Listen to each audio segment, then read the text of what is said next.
عليكم ورحمة الله وبركاته، ازيكم عاملين؟ يا رب تكونوا بخير. موضوعين كده على السريع. موضوع كولر رجع تاني. كولر رجع تاني.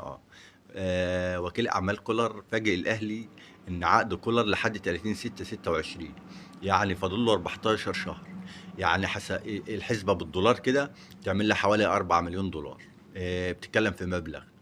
الأهلي ما قراش العقد بتاع كولر، ولا عرف ان لا إقالة وخلاص. قرارات بتتاخد كده، تحس ان هي وهو قاعد في البيت مشي كولر ورجع كولر ودي كولر جيب كولر. فالموضوع قلبانة في شوية. طبعا ممكن بقى نسمع عن لجنة التخطيط، ولا مش عارف جمعوا الزيتون ولا ايه، واتبرعوا له ومشوه وعطوا له 5 6 شهور. بس هو مصمم على عقد كامل بعد الطريقة اللي مشي بيها والإهانة اللي اتهانها من الجماهير والأزايز. مصمم على عقد كامل. فهنشوف الايام اللي جايه هترسي على ايه.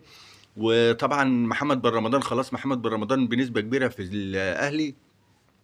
يعني ممكن على يوم الخميس كده يكونوا اعلنوا التعاقد معاه.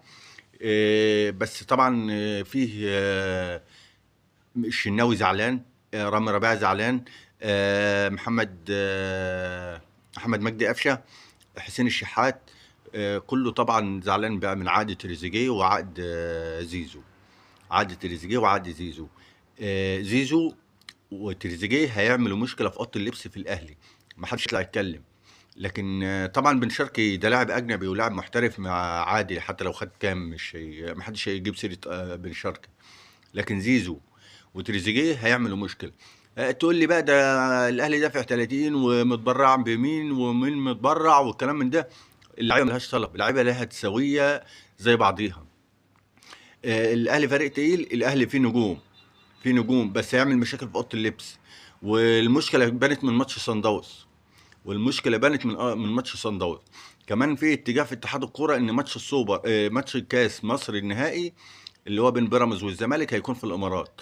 بس طبعا الاهلي زعلان ليه؟ الاهلي عايز يخلص من الدوري ويخلص من الكاس عشان يروح لكاس العالم وياخد زيزو معاه، ويكون زيزو فسخ عقده. طبعا الزمالك طول ما فيه مطوشه في الدوري وفي الكاس هو موجود.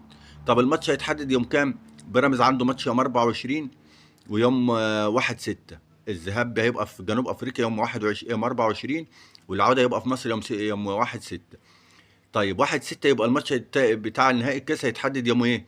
6/6، 7/6، 8/6، زي ما اتحاد الكوره.